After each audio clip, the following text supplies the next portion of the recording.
स्वागत है आप सभी का जनरल लॉ 24 में।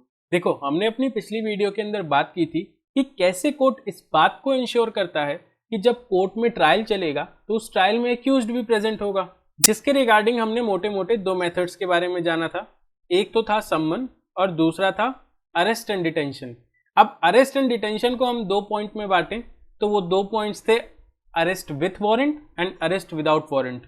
अब ये जो अरेस्ट विथ वारंट है और विदाउट वारंट, ये कौन कौन लोग कर रहे हैं वो हम देख चुके हैं अपनी पिछली वीडियो में। ये दोनों अरेस्ट किए कैसे जा रहे हैं वो इंपॉर्टेंट है, क्योंकि उसको हम इस वीडियो में कवर करेंगे। ठीक है ना। तो अरेस्ट कैसे किया जा रहा है, यानी कि अरेस्ट का प्रोसीजर क्या है और अरेस्ट होने के बाद का क्या प्रोसीजर है, उसको हम इस वीडियो में देखेंगे। So let's start with the video.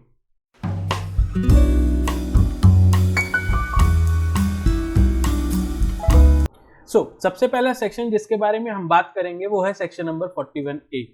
देखो, सेक्शन नंबर 41A शुरुआत से नहीं था, इसको साल 2010 में जोड़ा गया सीआरपीसी में, और ये बात करता है नोटिस ऑफ अपीयरेंस के बारे में। किसके सामने? पुलिस ऑफिसर के सामने। तो अब ये किस तरीके का नोटिस है, कौन इशू करता है, कब इशू करता है, उसको देख लेते हैं। तो देखो, पहला क्लॉज हमसे कहता है कि पुलिस ऑफिसर के पास अगर कोई कंप्लेंट रजिस्टर होती है किसी एक्स पर्सन के अगेंस्ट कि इस एक्स पर्सन ने कोई ऑफेंस कमिट किया है। कैसा ऑफेंस? कॉग्निजेबल ऑफेंस, जो सेक्शन नंबर 41 के पहले क्लॉज के अंदर कवर हो रहा है, या फिर इस पुलिस ऑफिसर को इस एक्स पर्सन के ऊपर शक है, या फिर इस पुलिस ऑफिसर को इस एक्स पर्सन के अगेंस्ट कोई क्रेडिबल इंफॉर्मेशन मिली है कि इसी एक्स पर्सन ने ये कॉग्निजेबल ऑफेंस कमिट किया है, तो सेक्शन 41 के तहत पुलिस ऑफिसर के पास पावर है कि वो इस एक्स पर्सन को बिना वारंट के अरेस्ट कर सकता है। बट यहां पर पुलिस ऑफिसर के शक होने के बाद भी, क्रेडिबल इंफॉर्मेशन होने के बाद भी, या कंप्लेंट रजिस्टर होने के बाद भी ऐसा लगता है कि नहीं, अभी ऐसी कोई जरूरत नहीं है कि इस एक्स पर्सन को अरेस्ट किया जाए, तो यहां पर पुलिस ऑफिसर को ये जरूरी होगा कि वो एक नोटिस इशू कर दे इस एक्स पर्सन के अगेंस्ट। कैसा नोटिस? नोटिस ऑफ अपीयरेंस, यानी कि पुलिस ऑफिसर इस एक्स पर्सन को अरेस्ट करने की बजाय एक नोटिस इशू कर देगा और नोटिस इशू करके इस एक्स पर्सन को अपने पास बुला लेगा, बोलेगा उसको कि तुमको यहां पर इस टाइम पर और इस जगह पर अपीयर होना है। ठीक है ना।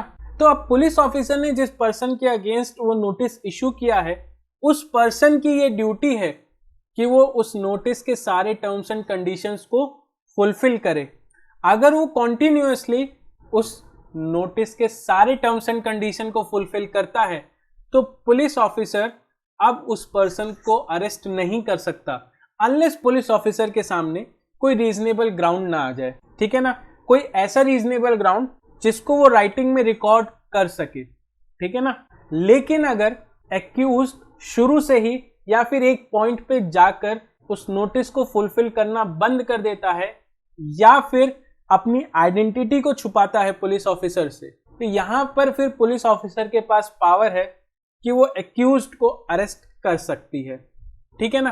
तो यहां पर ये जो चारों सब क्लॉज हैं सेक्शन 41A के, वो सिंपल हमको कहते हैं कि अगर पुलिस ऑफिसर के पास रीजन है कि एक्यूज्ड को अभी अरेस्ट करने की जरूरत नहीं है तो वो नहीं करेगा, उसकी बजाय एक नोटिस इशू कर देगा।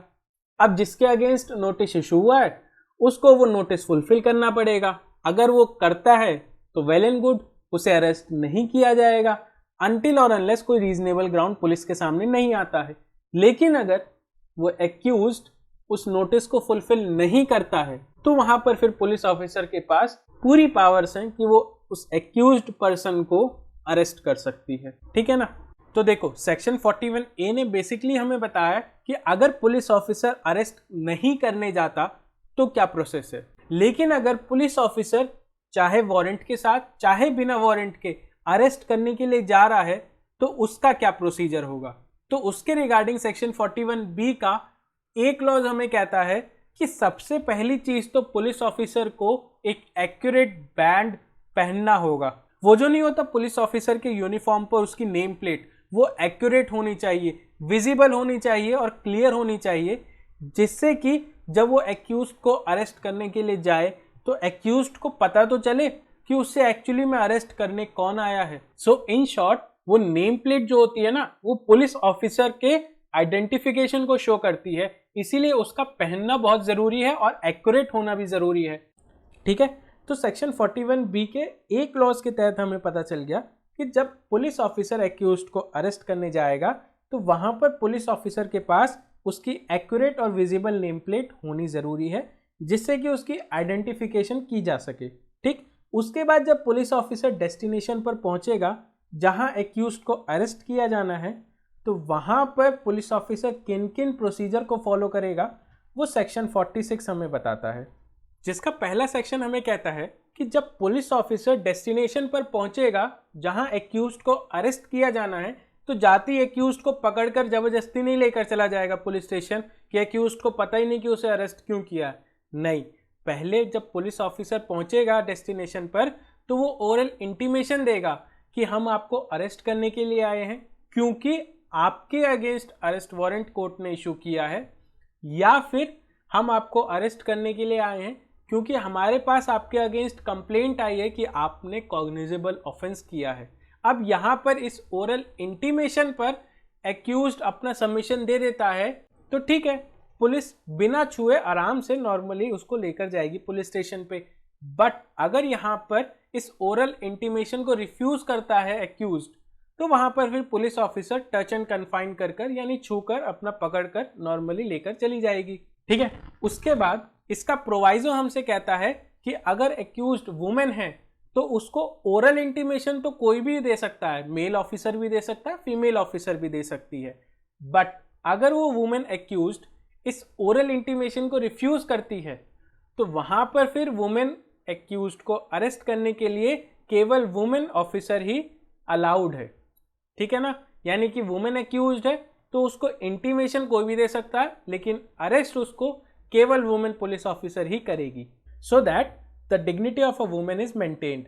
ठीक है, तो पुलिस ऑफिसर जब डेस्टिनेशन पर पहुंचकर ओरल इंटीमेशन देगी, उस पर अगर एक्यूज्ड अपना सरेंडर करता है तो ठीक है, अदरवाइज पुलिस ऑफिसर क्लॉज 1 के तहत उसको पकड़कर पुलिस स्टेशन लेकर जाएगी। लेकिन वहां पर अगर एक्यूज्ड फोर्स का इस्तेमाल करता है जिससे कि पुलिस ऑफिसर एक्यूज्ड को अरेस्ट न कर पाए, या फिर वो फोर्स का इस्तेमाल करता है उस जगह से भागने के लिए जिससे कि अरेस्ट सक्सेसफुल न हो पाए, तो ऐसी सिचुएशन में उस एक्यूज्ड को पकड़ने के लिए पुलिस ऑफिसर या फिर जो भी व्यक्ति उस एक्यूज्ड को अरेस्ट करने गया है वो रीजनेबल फोर्स का इस्तेमाल कर सकता है। और जिस एक्यूज्ड को पुलिस ऑफिसर अरेस्ट करने गई है, अगर उसने कोई ऐसा ऑफेंस किया है जिसके लिए उसको इन दोनों में से कोई भी पनिशमेंट नहीं मिलने वाली है, तो ऐसी सिचुएशन में क्लॉज 3 कहता है कि पुलिस ऑफिसर के पास इस कोड के अंदर किसी भी सेक्शन के तहत ये पावर नहीं है कि वो एक्यूज्ड की डेथ कॉज कर दे क्लॉज नंबर 2 के तहत नेसेसरी फोर्स का इस्तेमाल करते हुए। ठीक है, यानी कि अगर एक्यूज्ड ने कोई ऐसा ऑफेंस किया है जिसके लिए उसको या तो डेथ पनिशमेंट मिलने वाली है या फिर लाइफ इम्प्रिजमेंट मिलने वाली है, तो वहां पर रीजनेबल फोर्स की लिमिट जो है वो एक्यूज्ड के डेथ तक जा सकती है। बट अगर एक्यूज्ड ने कोई ऐसा ऑफेंस किया है जिसके अंदर उसको इनमें से कोई भी पनिशमेंट नहीं मिलने वाली, तो फिर वहां पर पुलिस ऑफिसर या फिर कोई भी व्यक्ति जो उसको अरेस्ट करने के लिए गया है, वो एक्यूज्ड को अरेस्ट करते वक्त क्लॉज नंबर 2 के तहत जब रीजनेबल फोर्स का इस्तेमाल करेगा तो वहां पर वो एक्यूज्ड की डेथ कॉज नहीं कर सकता। ठीक है, उसके बाद बात करें क्लॉज नंबर 4 की, तो क्लॉज नंबर 4 साल 2005 में ऐड किया गया था, जो कहता है कि अगर किसी एक्यूज्ड को अरेस्ट करना है जो क्या है, वुमेन है, तो ऐसी सिचुएशन में उस वुमेन को सनसेट के बाद और सनराइज से पहले अरेस्ट नहीं किया जाएगा, यानी कि रात में उसको अरेस्ट नहीं किया जा सकता।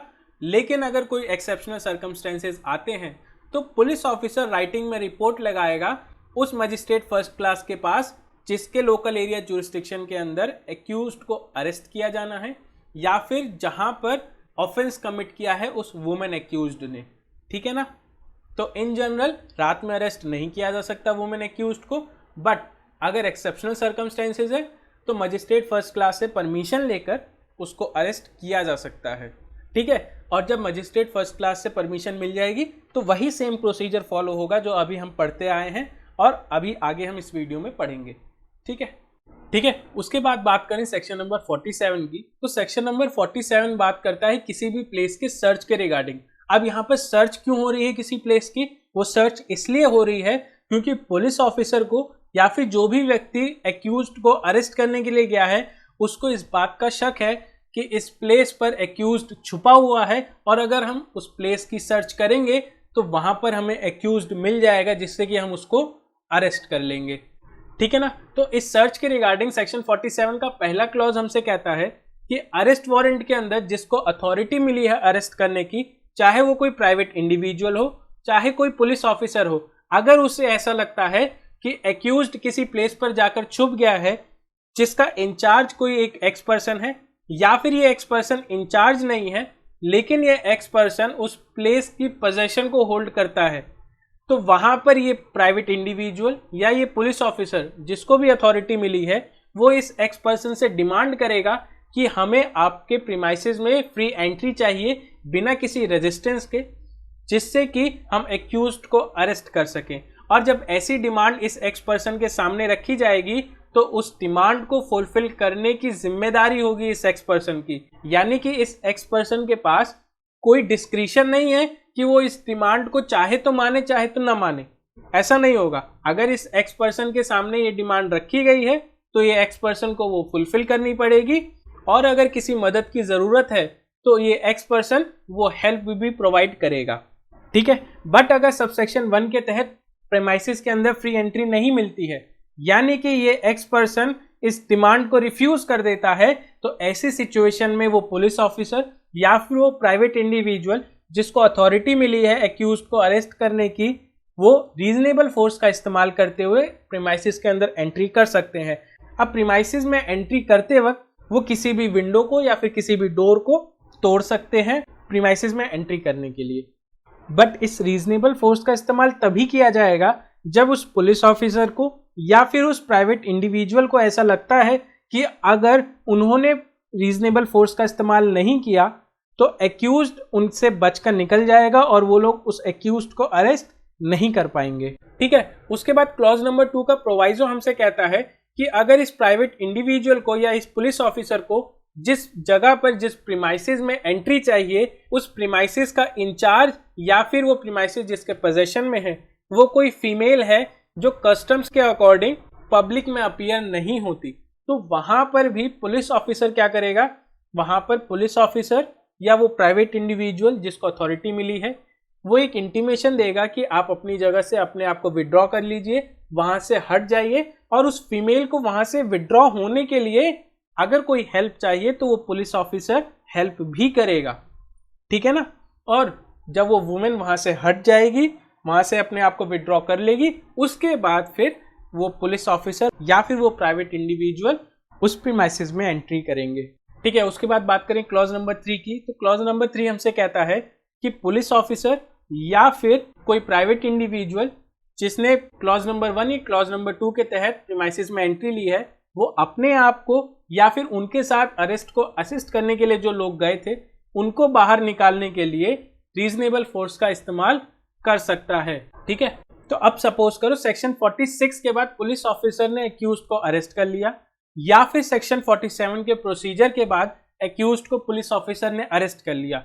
तो अरेस्ट करने के बाद सेक्शन 41B का बी क्लॉज हमसे कहता है कि पुलिस ऑफिसर अरेस्ट करने के बाद मेमोरेंडम ऑफ अरेस्ट बनाएगी जिसको कम से कम एक विटनेस के साथ अटेस्ट किया जाएगा, और वो विटनेस उसी अरेस्टेड पर्सन के फैमिली का कोई मेंबर होगा। ठीक है। और अगर कोई फैमिली मेंबर उस वक्त प्रेजेंट नहीं है तो फिर जहां पर अरेस्ट किया गया है उस लोकेलिटी का कोई भी रिस्पेक्टेड मेंबर होगा तो उससे अटेस्ट करा लिया जाएगा वो मेमोरेंडम। ठीक है।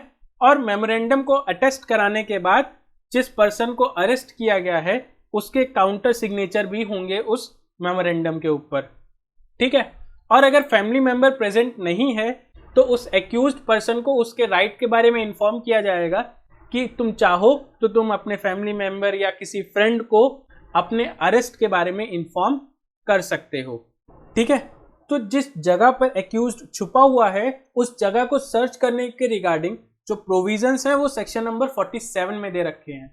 अब उसके बाद जब एक्यूज्ड अरेस्ट हो जाता है तो एक्यूज्ड को सर्च करने के रिगार्डिंग जो प्रोविजन है वो सेक्शन नंबर 51 में दिए गए हैं, जिसका पहला क्लॉज हमसे कहता है कि अगर पुलिस ऑफिसर ने एक्यूज्ड को नॉन बेलेबल अरेस्ट वारंट के अंडर अरेस्ट किया है या फिर पुलिस ऑफिसर ने एक्यूज्ड को बेलेबल वारंट के तहत अरेस्ट किया है बट वो एक्यूज्ड पर्सन उस बेल को फर्निश नहीं करवा पा रहा है, तो ऐसी सिचुएशन में क्या होगा, वो पुलिस ऑफिसर उस एक्यूज्ड पर्सन को सर्च करेगा और उस एक्यूज्ड पर्सन के बॉडी पर उसने जो कपड़े पहने हुए उसके अलावा जो भी मिलेगा उसको सीज कर लेगा, उसकी एक रिसीट बनाकर उस एक्यूज्ड को दे देगा।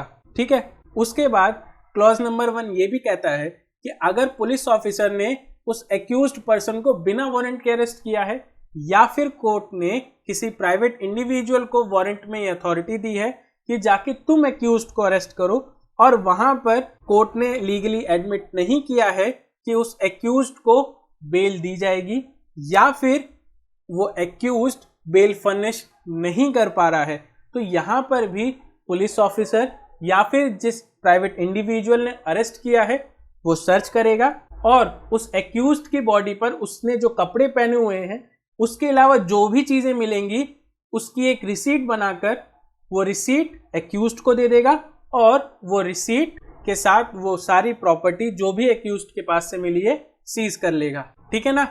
और उसके बाद क्लॉज नंबर 2 की बात करें तो क्लॉज नंबर 2 बात करता है स्पेसिफिकली फीमेल के बारे में कि अगर किसी फीमेल एक्यूज्ड को अरेस्ट किया गया है तो उसको कोई फीमेल पुलिस ऑफिसर ही सर्च करेगी। ठीक है, तो उसके बाद बात करते हैं सेक्शन नंबर 52 की। तो देखो सेक्शन 52 सेक्शन 51 का ही कंटिन्यूएशन है, जहां सेक्शन 51 में हमने देखा कि पुलिस ऑफिसर एक्यूज्ड को अरेस्ट कर रहा है, अरेस्ट करने के बाद उसको सर्च कर रहा है और सर्च में एक्यूज्ड की बॉडी पर उसके कपड़ों के अलावा जो जो मटेरियल मिले उसको पुलिस ऑफिसर ने सीज कर लिया और एक रिसीट बनाकर एक्यूज्ड को दे दी। अब अगर उन सीज किए हुए मटेरियल में कोई एक ऑफेंसिव वेपन भी है तो उस ऑफेंसिव वेपन के ऊपर सेक्शन 52 के प्रोविजंस अप्लाई होंगे। तो यहाँ पर सेक्शन 52 कहता है कि अगर पुलिस ऑफिसर को जिसने अरेस्ट करने के बाद सर्च कंडक्ट किया है सेक्शन 51 के तहत उसको ऑफेंसिव वेपन मिलता है तो वो उस ऑफेंसिव वेपन को कोर्ट में पेश करेगा और ये मस्ट है, जरूरी है। ठीक है ना। या फिर वो अपने सुपीरियर ऑफिसर को वो ऑफेंसिव वेपन पास ऑन कर देगा। ठीक है, ठीक है। तो अब हम बात करते हैं सेक्शन नंबर 41C की। देखो सेक्शन 41C साल 2009 में ऐड किया गया था, जिसका पहला क्लॉज स्टेट गवर्नमेंट को ये डायरेक्शन देता है कि स्टेट गवर्नमेंट अपने स्टेट के हर एक डिस्ट्रिक्ट में एक डिस्ट्रिक्ट कंट्रोल रूम बनाएगी और स्टेट लेवल पे भी एक कंट्रोल रूम बनाएगी। ठीक है ना। अब इन डिस्ट्रिक्ट कंट्रोल रूम और स्टेट लेवल कंट्रोल रूम का क्या काम है उसको देख लेते हैं। तो अब इसके रिगार्डिंग क्लॉज नंबर 2 हमसे ये कहता है कि जब पुलिस ऑफिसर एक्यूज्ड को अरेस्ट करके पुलिस स्टेशन लेकर आएगा तो उसकी इंफॉर्मेशन वो सबसे पहले किसको देगा, डिस्ट्रिक्ट कंट्रोल रूम को। अब डिस्ट्रिक्ट कंट्रोल रूम के पास जैसे ही वो इंफॉर्मेशन पहुंचेगी वो उस इंफॉर्मेशन को अपने नोटिस बोर्ड पर फ्लैश करेगा जिसमें वो एक्यूज्ड का नाम और एक्यूज्ड का एड्रेस लिखेगा। साथ ही में वो ये भी लिखेगा कि जिस पुलिस ऑफिसर ने उस एक्यूज्ड को अरेस्ट किया है उसका नाम क्या है और उसकी डेजिग्नेशन क्या है। ठीक है, ये काम होता है डिस्ट्रिक्ट कंट्रोल रूम का। उसके बाद स्टेट लेवल कंट्रोल रूम का काम होता है कि डिस्ट्रिक्ट कंट्रोल रूम से ये सारी की सारी information time to time gather करना और इसका एक डेटाबेस बनाकर पब्लिक डोमेन में एक पब्लिक पोर्टल पर पब्लिश कर देना, जिससे कि वो इंफॉर्मेशन हर एक व्यक्ति देख सके। ठीक है, सो आई होप आपको समझ में आया होगा कि अरेस्ट का प्रोसीजर क्या होता है और अरेस्ट होने के बाद का प्रोसीजर क्या होता है। पोस्ट प्रोसीजर क्या है अरेस्ट का वो हमने कंप्लीट नहीं किया है, हम अपनी अगली वीडियो में उसको कंटिन्यू करेंगे एंड अपनी अगली वीडियो में हम मेडिकल एग्जामिनेशन के बारे में पढ़ेंगे।